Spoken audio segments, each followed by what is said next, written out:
All right, how's that for the 1300 millisecond fade over there on the YouTube? Good morning, everybody. Welcome to the show. We got a great show for you. I am leading out of frame on TikTok. We are live on YouTube. Good morning. Give us a call, grab a pen, write the number down. That number to call, glad you asked, 253-263-1540. 253-263-1540. Give us a call. We'll talk about it all.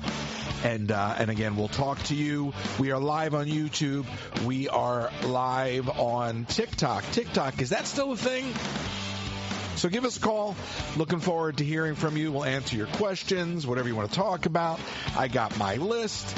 We'll do our thing with the sponsors. It's a Wednesday. What does that mean? It means we're just a couple days away from the weekend.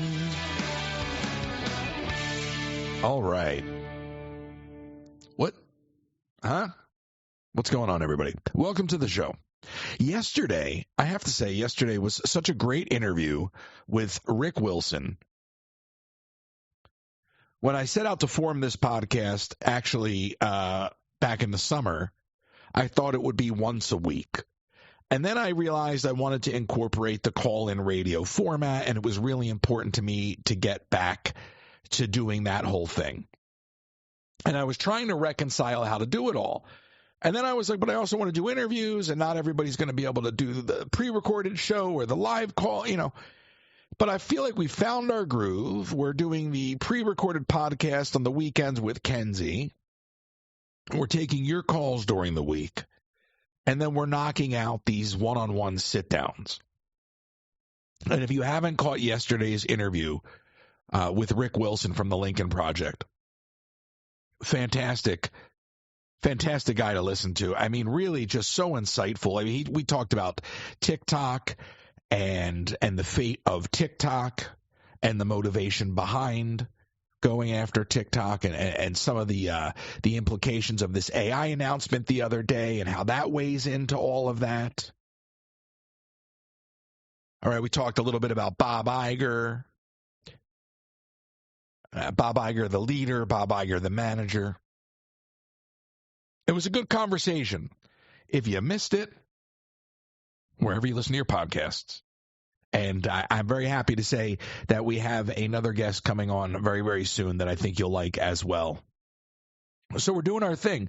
But when I started the podcast, you know, before Kenzie even signed up to co-host the weekend show, I was like, I want to have a conversation with people. I want to start to have a conversation that is based on moderate discourse, not, you know, overtly vilifying people for disagreeing. But I really wanted to start having that conversation. And here we are, we're doing it. All right. And if you want to partake in that conversation, 253-263-1540. Now, there were a lot of comments. I posted this video the other day on TikTok. It's amazing, by the way. The clips that I've been posting on TikTok from the podcast related around policy have been demonetized. I'm going to test that theory later by posting a different clip. So that's kind of funny to me. All right. Now, the clip I posted the other day, which was purely in the pursuit of monetization, because I figure I may as well take money from the app, right, was addressing this I'll just use the word erroneous because I love the word erroneous. This erroneous rumor, so many rumors are erroneous. It's your SAT word of the day, erroneous.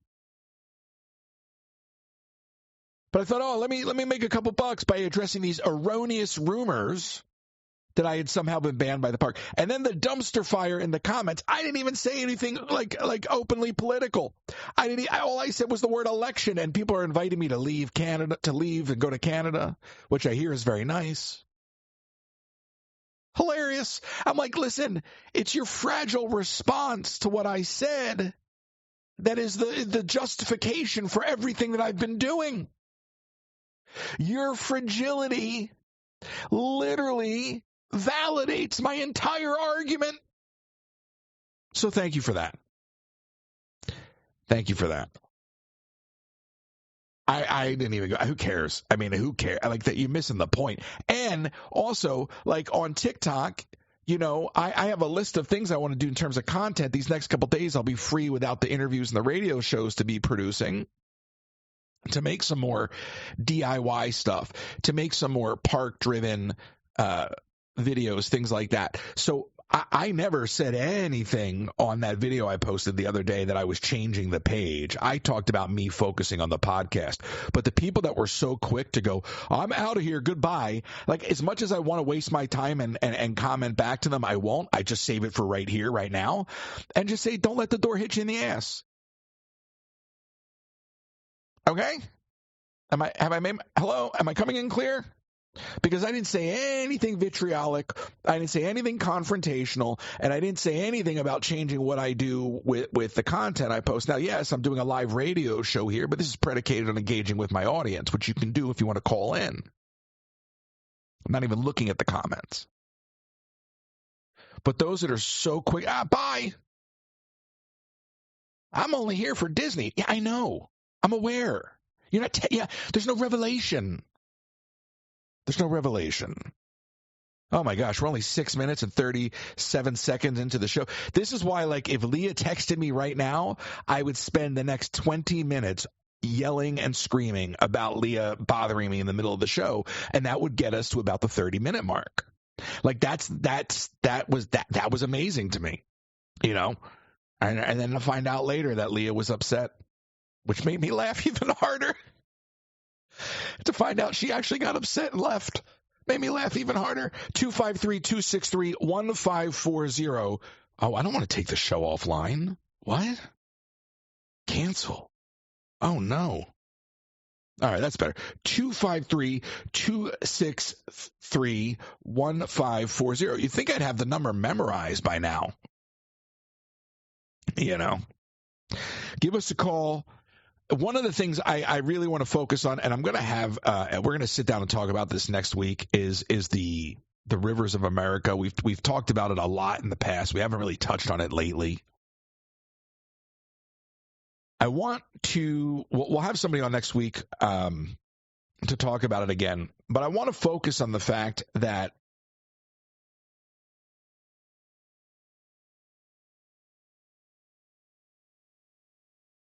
one of the things that Walt Disney set out to accomplish when he built these theme parks was to inspire. And while I understand the idea of change and people like this argument, oh, here we go again. Well, guess what? I got to talk about something. But I think it's really valuable to focus in on the differentiating principles, and I think if you're looking at the company from the perspective of its core fan base, and I don't like the term fan, but that's the word.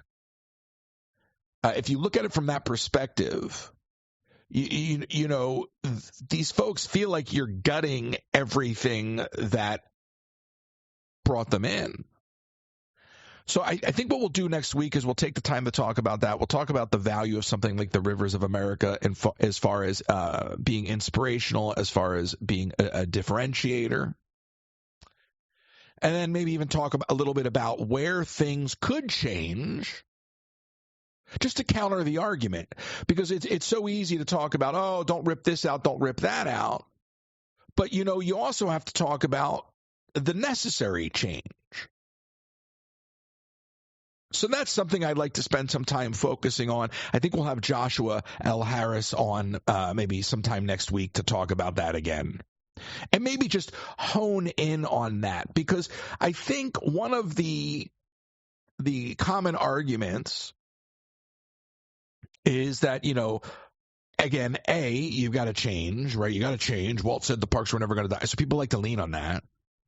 Right. And then the other side of the argument just becomes like, oh, my gosh, you're destroying everything. And then everything is, becomes a museum, which is also not necessarily a valid take on a theme park. So there really does need to be a middle ground. But I think what's interesting about the Rivers of America project is the motivation behind it.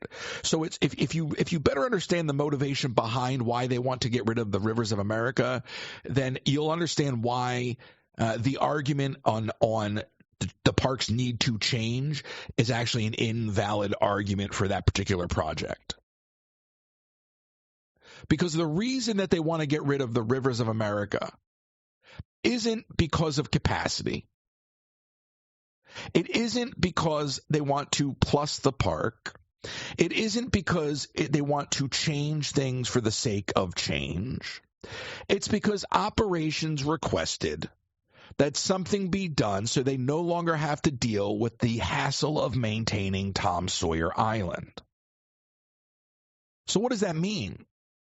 It means that there are a variety of options for solving the problem. I've said for years while running around the parks, you've heard me say it for years, Disney doesn't do things for the sake of doing. They do it to solve a problem. Now, you may not like what they've done, and you may not agree with the nature of the problem. You may not see it as something that needs solving, but this is how they choose to operate. Okay?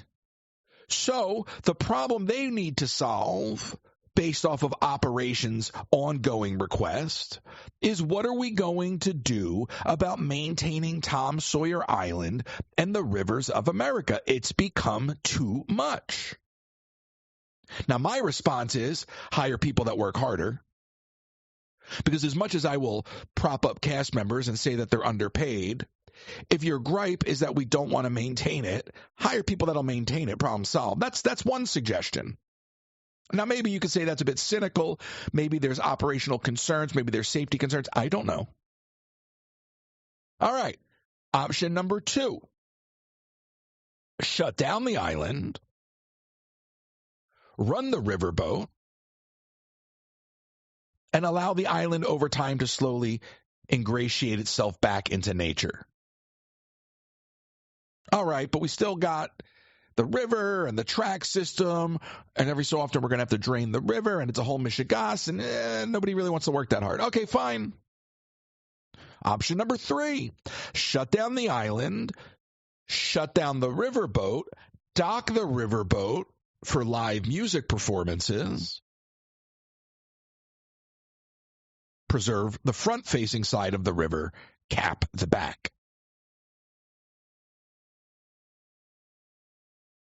Fourth option, wipe it all out, pave a parking lot, and put a ride in that's going to have zero impact on the guest experience, that's going to thematically destroy everything you built, that's not going to operate when the park goes 101 in the summer, because even though the island may shut down, the aesthetic is always operational. Even though the river shuts down, the aesthetic is always operational. And you're putting in something that not everyone's going to be able to ride. So you're not even appealing to all quadrants when we're talking about guests. So out of all of the options, the one that they're choosing, the more expensive one, is also the ugliest one. You can do whatever you want to do behind the park. You got land for days, the blessing of size.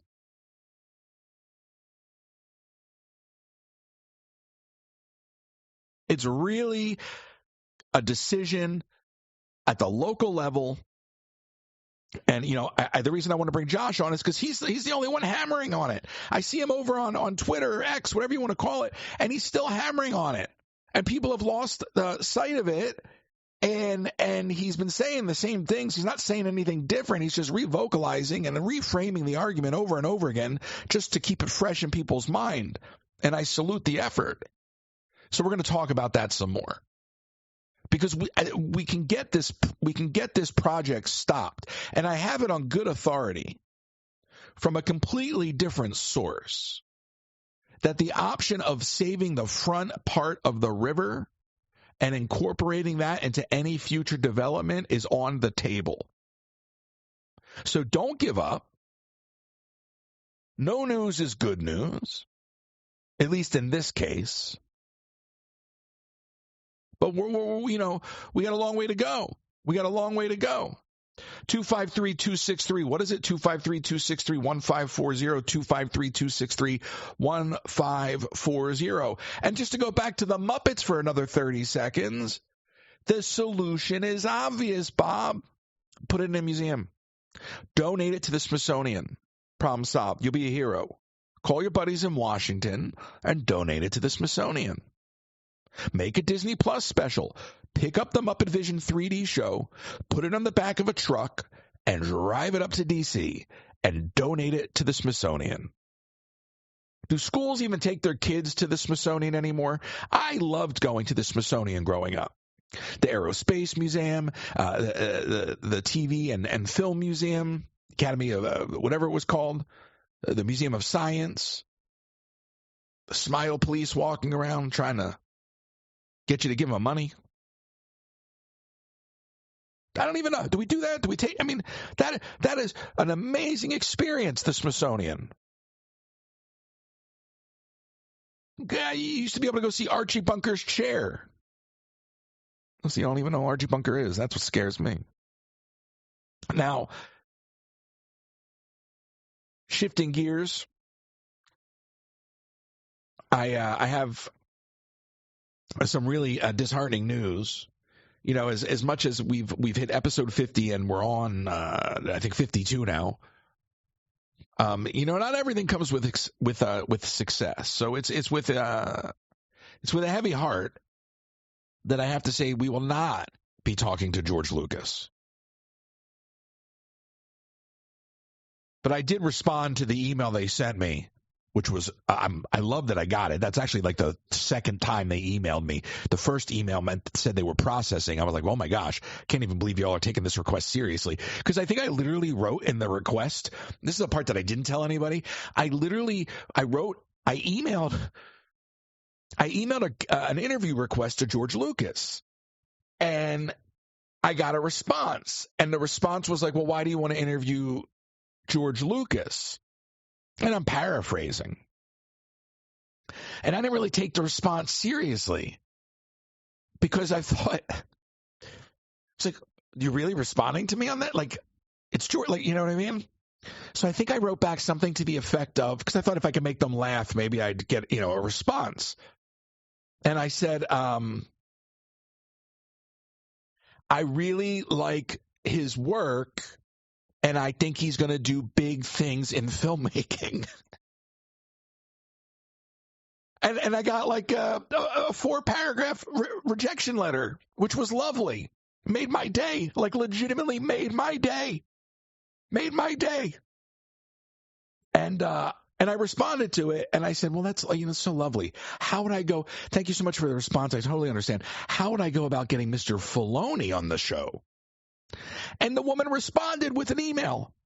So I'm not saying we're going to get Dave Filoni on the show, but, you got to strike while the iron is hot, folks.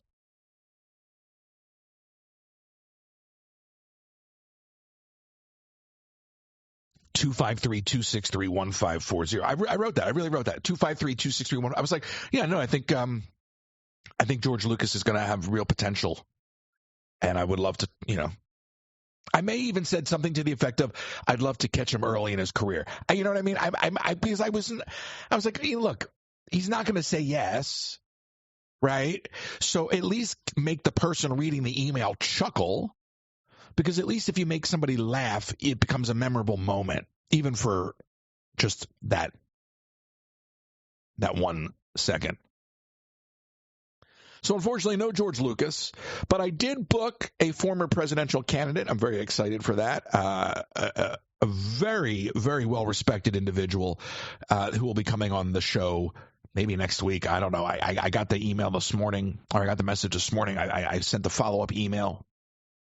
So we're getting some really notable people, and I'm having conversations with some other folks that are going to make some great guests. All names, all people that are affecting the culture.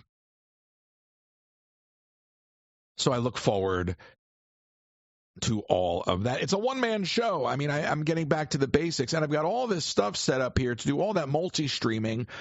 and I haven't even realized it yet. You know, I'm one person, but I'll tell you, having all of these things going on right now, it's very energizing, and I feel like I'm getting my legs and getting back into a groove. I think it's a matter of time before we'll have Michael Eisner on the show. That'll be incredible. So we'll use the podcast as a foot in both worlds. Okay, we'll use it as we have been to have these conversations with other people, to have the conversations with you, to talk about the parks and everything that's going on there. I was going to say everything going wrong with them, everything going on there, and really anything else you want to discuss. And one of the things that I've really enjoyed talking about lately is the AI stuff, because much like, you know, anything Walt Disney set out to accomplish, being on the forefront of innovation is a really energizing place to be. And there was this announcement about DeepSeek the other day. And if you were paying attention, the story goes, China announced a AI model that costs less than $6 million to make. And it absolutely rattled the U.S. markets. NVIDIA lost billions of dollars in market share. All right, the stock tanked. Now, it's recovered mildly. But what I thought was interesting is I was listening to Mr. Wonderful last night. He was on the news. It was on the television. I won't call it news. He was being interviewed on one of those channels. And he said the whole thing's a Trojan horse, and I'd believe it. And his whole point was, if y'all are worried about ByteDance and TikTok, them announcing this Trojan horse to not just rattle the markets, but to grab user data. And he suggested that the DeepSeek app scrapes your email. So when you download the DeepSeek app on your phone, China's scraping your email. Now, this is where it gets murky for me, because that's a national security issue. And while the conversation has been that TikTok needs to be divested of ByteDance and the CCP because it's in fact a national security issue, I then look back at the conversation with Rick Wilson yesterday, and Rick suggested in many ways, and at least this is what I heard, that that's an inconsistent argument because of some of the other things that are going on. And that it's really more of a power grab, certainly not a free speech argument, which is the way TikTok would structure the argument. But he's suggesting it's more of a power grab.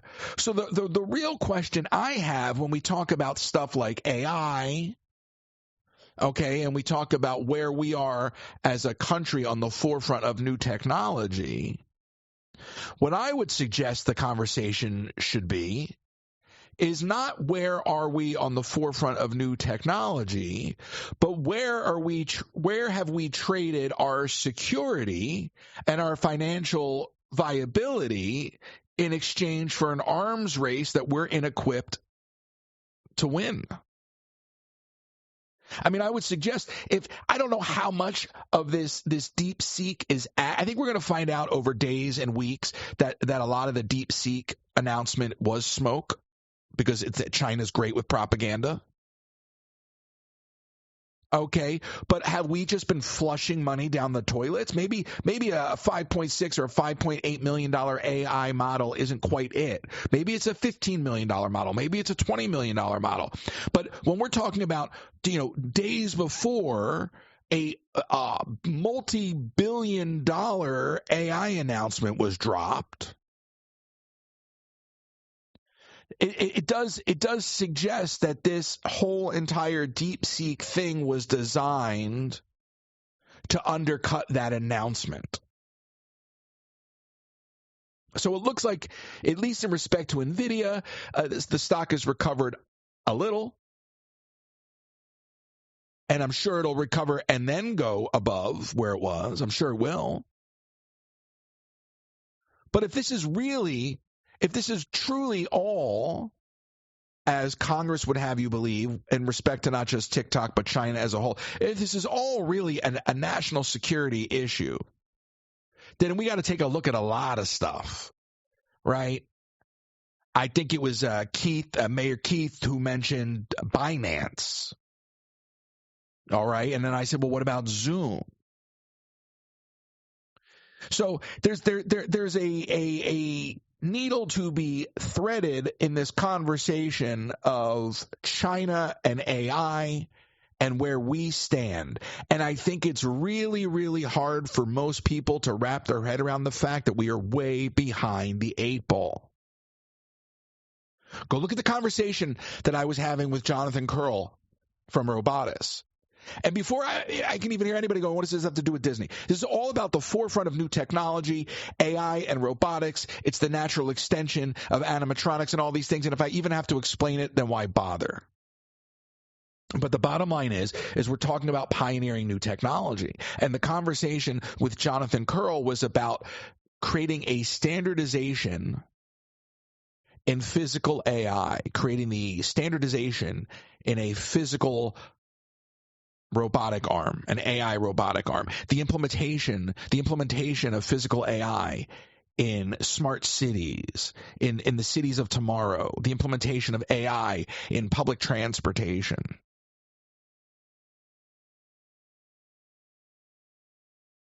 But the issue is that we're not equipped to win this race. And what we just saw the other day, if even an iota of the DeepSeek announcement is genuine, even if an iota of it is accurate, maybe it's 20 million, maybe it's 100 million. You know, and maybe not. Maybe the whole thing is just all BS. Like to Mr. Wonderful's point, maybe it is just a Trojan horse, and the whole thing is just ripping off, you know, other people's stuff, other people's developments. I don't know. But I think that the larger issue is that we are losing rapidly to China. And Rick talked about this yesterday. And I think that the conversation around TikTok, while there may be some merit in it, is a distraction from the larger issue. And I think if you look at AI and you look at the conversations around AI, it's a much more meaningful example of how far we are behind in this country in education. Again, one of the reasons I wanted to start doing this program was to get back to those core principles of Epcot, to educate, to inform, inspire. The idea that, you know, one of your kids out there who may or may not be listening to the show, or you, could be the next innovator, okay, 10 years from now, when those physical AI robotic standards are in the market, right? When we're actually seeing it from the consumer-facing perspective of, oh my gosh, this stuff is on the shelf in more ways than one. You know, it's your kids that could be the programmers. It's your kids that could be developing the new business. I mean, that's what fascinates me about it, is being is having a conversation on the forefront of new technology. And everybody's so fascinated with ChatGPT and generative AI. But the implementation of physical AI, as scary as the idea of autonomous robotics may be, it is a marketplace filled with opportunity, not just for adults to invest and make money, but for kids to get in at the ground level. There's a whole host. I mean, that's what we're going to get from robotics at some point. And if you go look at the episode, there's links in the description. But there's a whole host of like entry level toys for kids that involve, you know, base level programming and 3D printed customization. But this is how we're going to get these kids involved. And this is why when I get nasty comments about, oh, you use the word election or politics, bye, I'm out, I'm like, you missed the mark, man. Walt Disney celebrated the American dream. Okay, and I just want to get back to focusing on a little more of the DIY stuff that started this channel on TikTok. And I know I'm talking to people on YouTube and people who are just listening to the podcast, but I'm kind of speaking to the folks on TikTok for a moment. Because that's where it all connects. It's where it all connects. And it's sad. It's sad to me that we don't celebrate the American dream, that we don't celebrate innovation. That's where, going back to Rivers of America, that's where my gripe is, because it represents something. And somehow in this country, and as I said to Rick yesterday, being a patriot has become vilified.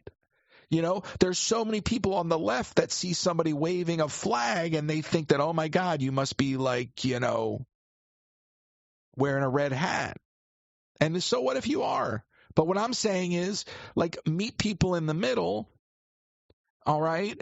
Take back the idea of the American dream. Take back the idea of the working class person, not just achieving that dream for themselves, but achieving it to the point that they can then turn around and return the favor, okay, and improve upon their communities. All right, turn around and reinvest. I mean, look at what Mark Cuban's doing with prescription drugs. He doesn't have to do that, but somebody's attempting to do it. That came up in conversation with Rick yesterday as well. And in many ways, maybe he could do better from the outside than from within. But at least there's somebody who's trying to help working class folks with health care. We have the ability to be leaders, okay? And I don't mean just leaders on the world stage, on the national stage, but in our communities, in our homes. And I love the idea of taking whatever we've built here and finding ways to start to talk to people that will inspire the future generations, the next Jim Henson, the next Walt Disney, the next Steve Wozniak. I start saying Steve Wozniak instead of Steve Jobs purposely.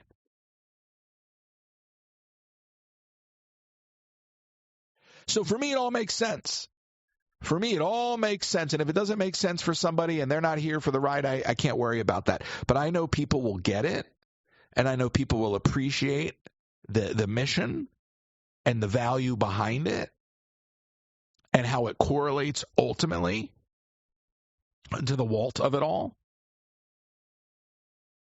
Now, as for the TikTok side of this whole piece, because I built out this whole implementation, and I said I wanted to get back into the parks. I said I wanted to do this and the other, stream on TikTok and do the Spotify lounge, and I've done all this reconfiguration and the live stuff in the kitchen. Yeah, we'll get there. And I don't even know what's going on with TikTok, but the more I listen to what these guys have to say, what Rick said yesterday, what Mr. Wonderful said yesterday, even what the president had to say the other day, it's just becoming more and more apparent to me that TikTok is going to go away. And that even if Microsoft comes in and buys it, it'll be without the algorithm. It'll no longer be TikTok. So in one way or the other, it's going away. And I don't think there's anybody that disagrees with the notion that a U.S. TikTok app owned by Microsoft without the ByteDance algorithm will not be TikTok. I can only imagine anybody out there who uses Microsoft Teams for a living knows what it will look like the day that Microsoft takes over TikTok. It will be gross. Go live through your Skype account. 253-263-1540. Look, we're 33 minutes into the show. I don't know what to tell you, and I keep hitting the wrong button, and I don't know what to do about that. 253-263-1540. 3 hours is a lot of talking if you don't call in. The whole reason I started doing the shows during the week was to take your calls. I got plenty to talk about, but between my individual conversations like yesterday or talking to Kenzie on the weekends, I'm only going to start talking in circles. So the whole idea of this format here, going live on TikTok, going live on YouTube, is to take your calls, to answer your questions. I don't care if you call in and completely change the subject. I'm fine with that. All right, but at this point, I look at it and I go, I'm 34 minutes and 38 seconds into the show. Nobody's calling. I'll get us to the hour, and I'm out of here. Because at a certain point, if the conversation, which is not a conversation, it's a monologue, if it starts to go circular, there's no point. You just go back to the top of the show and listen to it again. Why do I need to do a second hour? Just go to the top. If I'm going to repeat myself, just put the show on loop on playback. There's a noise issue. Speaking of AI, there's a noise issue on this mixer. And I've Googled that is a common issue on this particular piece of hardware. And going back to the AI, I just got to the point where even though I've been trying to troubleshoot it and I haven't gone overboard in troubleshooting it because I know that I have this AI software that will take the noise off of the file. And while I don't want to be dependent on that all the time, it's amazing how it solves a problem that would otherwise just create a stressful situation. You'd be like, oh my God, I'm going to do an interview and there's static on the line. Nope, just run it through this piece of software. 10 minutes later, all the static is off the line.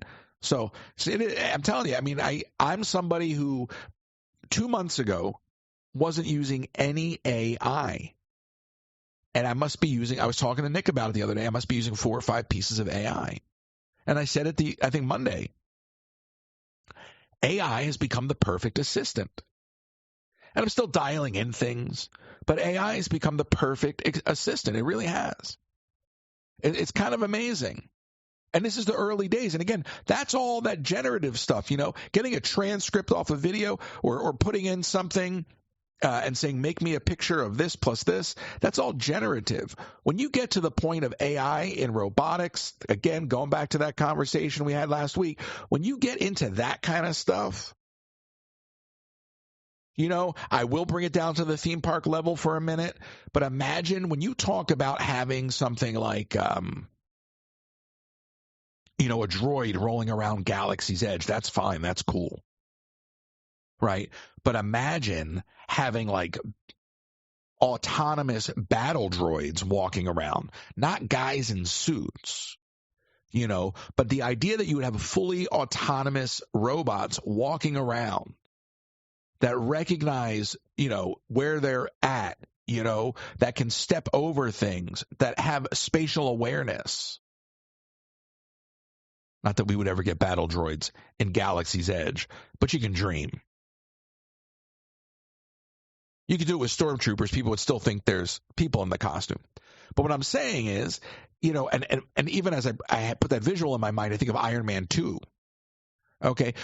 And sure, the theme park is not the place for this to really thrive, right? Like the military will be the first place to use this.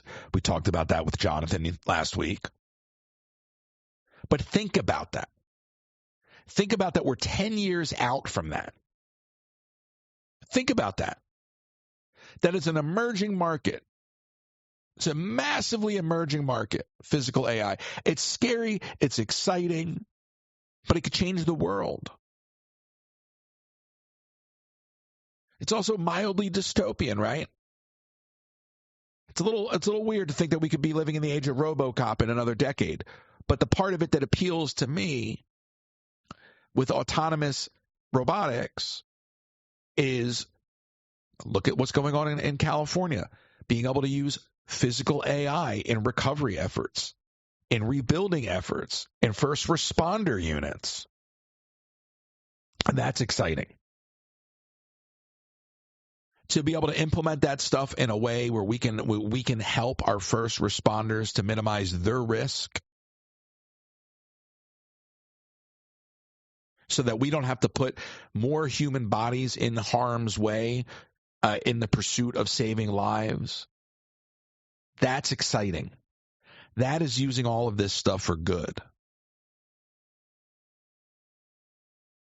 253-263 1540. Now listen, it's a new year, which means it's the perfect time to spice up your kitchen. And Pampered Chef has all of the goodies, mandolins, pots and pans. I don't even have the ad pulled up on the screen. I don't know where it went. All I know is they've got pots and pans and even knives. That's right, they have knives. So check out Colleen Herman at pamperedchef.com.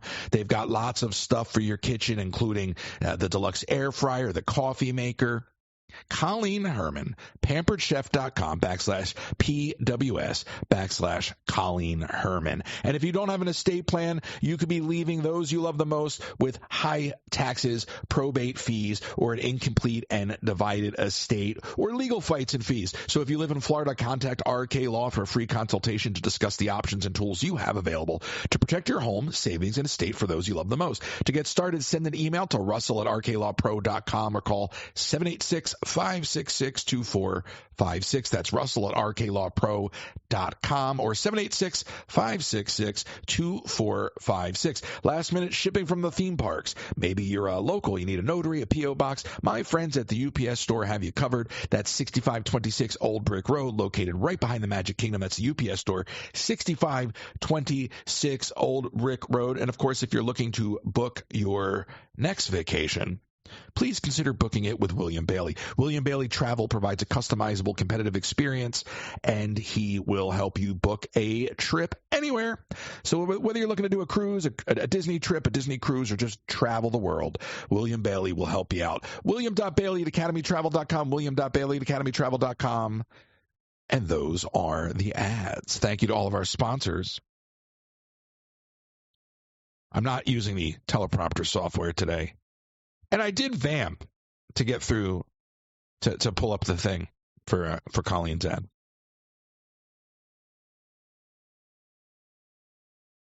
I was scrolling on Twitter the other day, and I saw, I don't even think he's in here, but Mike, who's been watching forever, and I'm just scrolling like Twitter, like not like in my feed, I'm just in the regular feed, and it's so funny, because then I see like AOC wrote something, and all I see is Mike yelling at her, and I'm laughing. I'm like, oh my god, it's like running into somebody at the mall. I'm like, what are you doing over here? Like, I'm just scrolling, and this thing pops up in my feed, and Mike's yelling at her, and I was like, hi Mike, just keep moving. I really can't, you know me, I can't stand Twitter. But I also love Twitter because I love the way that it's structured. And so it's truly a love-hate relationship. I really can't stand it. But if I want to find, if something was breaking in the news right now, I'd go to search bar in Twitter, and then I go to search it, and then I'd go to recent, and I'd find out everything that's flooding in. It's truly a town square, which is why I bring up that story, because I'm just like, what are you doing here? I also just like the fact that Twitter does that. It's like, oh, here's what people you know are yelling, because that's all people do on Twitter. Twitter's just a big place of yelling. That's all Twitter is. Everybody's on Twitter to yell and complain. If you're not yelling and complaining, are you really on Twitter? All right, let's review. We've done 50 episodes. I think we're on 52. We've booked a former presidential candidate. He'll be coming on the show soon. If Microsoft takes over TikTok, there may be a Skype integration. That's riveting. The DeepSeek AI announcement could be a Trojan horse, as per Mr. Wonderful. George Lucas will not be coming on the show. TikTok won't monetize my clips. People are acting like lunatics in the comments on a video I posted on TikTok. There's noise on the audio mixer, but AI is solving that problem. Oh, here we go. Dr. Phil. Boy, there's somebody that I never thought I'd talk about ever again. I had to restructure what I was about to say. Like, what's the idea? Why is Dr. Phil why am I seeing Dr. Phil popping up in my timeline on immigration raids? All right, put the immigration conversation to the side for a second. All right, put your opinions on that to the side for a second. Put your opinions on politics to the side for a second. If Dr. Phil showed up at your door with the cops, you'd be like, Dr. Phil, what are you doing here?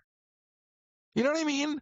Like, if you got a knock at the door and it was like, excuse me, we got a call about a disturbance, and then, hi, I'm Dr. Phil, I'm here too. Like, Doc, Dr. Phil, you're not even a doctor. I would just call him Phil. I'm like, what are you here for? So I see him in this video, and he's like, first of all, he looks tired, he looks cold, he doesn't have any gusto, not that he really has any. And somewhere Oprah's got to be like, oh my gosh, I created this and Dr. Oz? Like, what'd you think, Oprah? You created 2 fake doctors. What'd you expect was going to happen? This. So now you got Dr. Phil on these. Have you ever been? I mean, it's like Jeff Fox. Have you ever been deported before? What? How can you even do that? How are you not laughing? I don't even care if you're deporting me. I'd be laughing at you. I'd be like, bro, you're Dr. Phil. Don't you have more money? Like, why aren't you on a yacht with Judge Judy somewhere?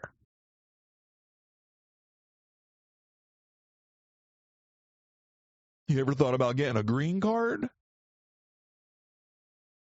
Unbelievable. Dr. Phil, I don't want to see it. What timeline are we living in? That doctor, and by the way, he didn't do anything. Why is he there? He didn't do anything. He just showed up in a coat. He's cold. He looked like he wanted to go home. Like, honestly, like, was he already on the street and they were just already rolling? And then how does this happen? I want to understand the process. So they're doing immigration raids, and they're like, well, you know who lives down the street? Dr. Phil. Hold on.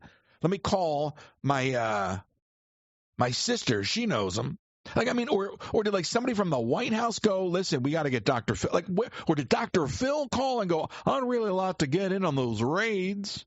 I'm bored. I mean, how does this happen? Do you have to book Dr. Phil for the immigration raids? Or does he just show up? I want to know. Can you imagine? I mean, like, literally, imagine, you know, like, I can't even think of a scenario right now because I'm so befuddled by the idea of Dr. Phil just randomly popping up anywhere. Like, imagine you called the cops, right? Oh my gosh, there's something going on in my neighborhood. There's a weird guy in a car down the street, and I don't know what's going on. And the cops show up, and then boom, right behind him is Oprah. What? Oprah, what are you doing here? I'm not going to do a voice. What are you doing here? 253-263-1540. What is Dr. Phil? Dr. Phil, you got more money than God. Go away. Go swim in your money like Scrooge McDuck. What do you need to be out there for? What point are you trying to prove? And he didn't say anything. He just stood there. Yeah. It's cold out here, isn't it? If you weren't in handcuffs, I'd ask you to go inside and get me a blanket. They're not going to deport the blanket. Unbelievable. I don't know. Veismir. And like, I couldn't escape it. That was in one app. Then I closed the app. And I texted Kenzie. I go, can you believe this? And she goes, I haven't actually seen it. And I go, oh, you'll see it eventually. 10 minutes later, I open up TikTok, and it's the first clip that pops up. So I sent it to her. But I was like, oh my gosh, I can't escape it. I mean, just imagine. Like, what? Dr. Phil doesn't have anything. He doesn't have a podcast, anything going on, Dr. Phil?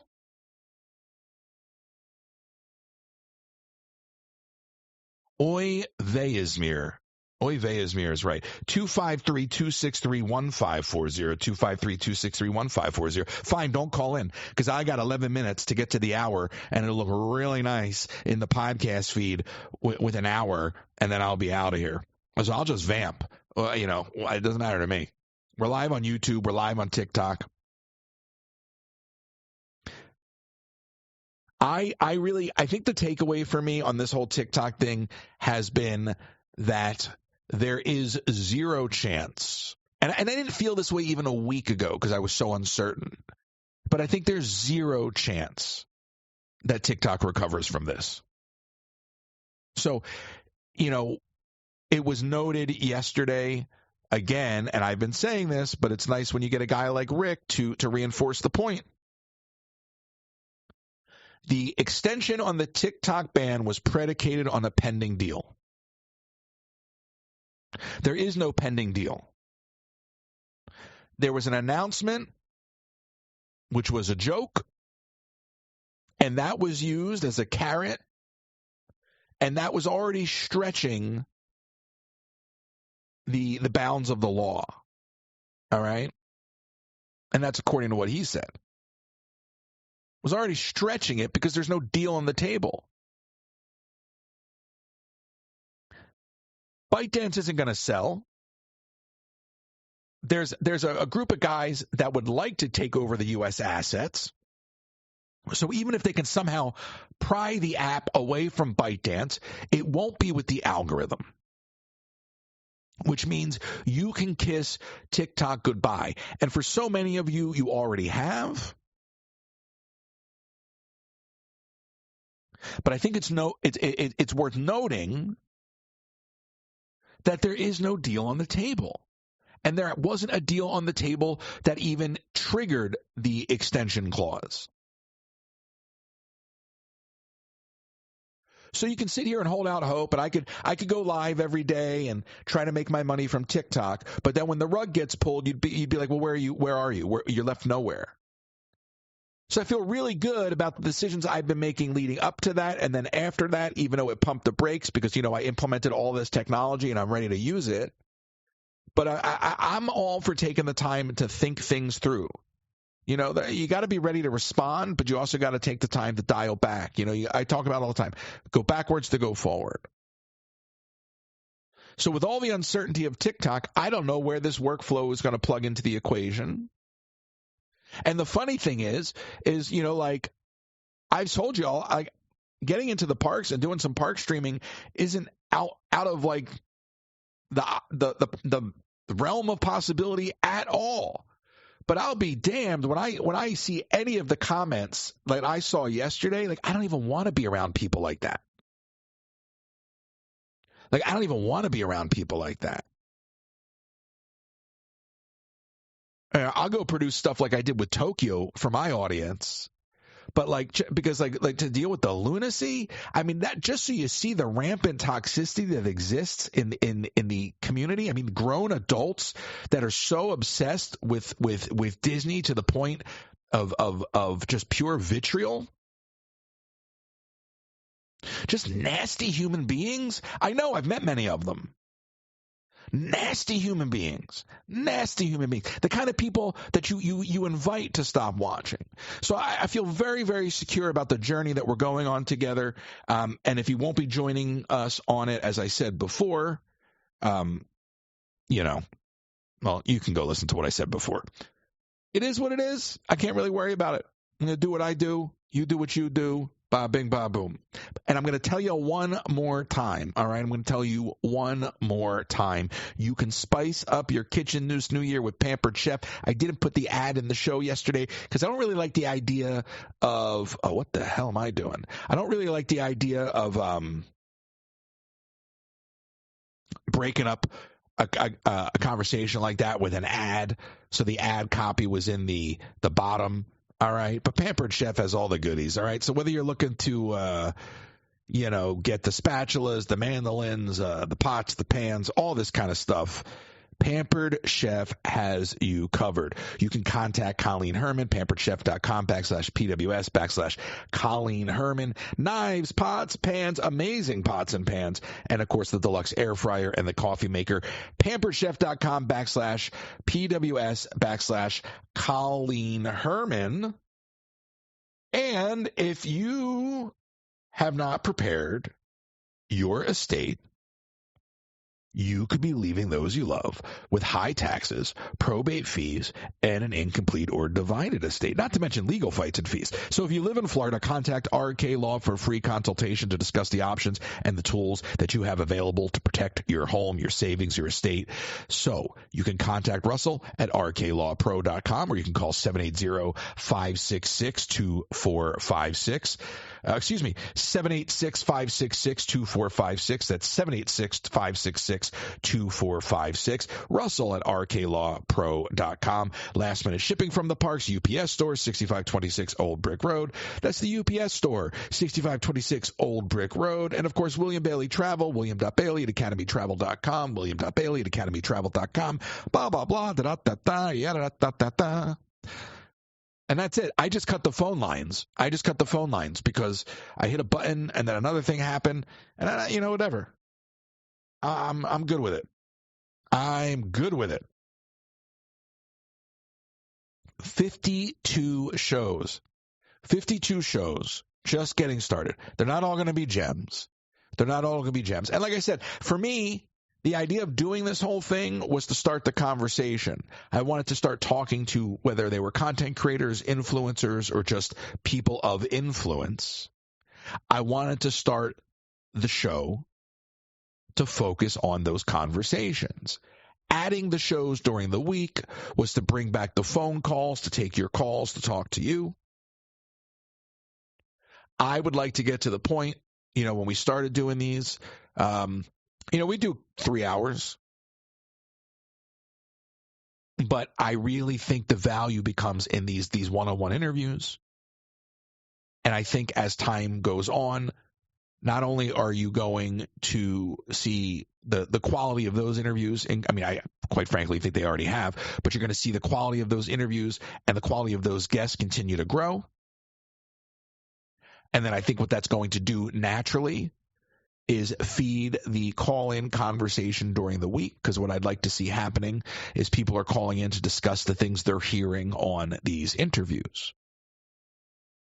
So I think it's a matter of time, but I think naturally that's what's going to happen. The Substack is set up. I am waiting for the website address to be forwarded to the Substack. I got to sort that out today. So the Substack is going to replace the website. The Substack is the new website. And you can show your support on the Substack as well. We'll be back on Twitch doing our thing at some point. We're live on YouTube right now. This will be up on YouTube when we're done here. So it's all coming together. And again, the uncertainty of TikTok only forces you to make these decisions in a much quicker way. We were already, since summer, focused on widening what we're doing, diversifying as a whole. But the more I have these conversations about what's going on with TikTok and the different ways that this whole thing could resolve itself, I think it's really clear.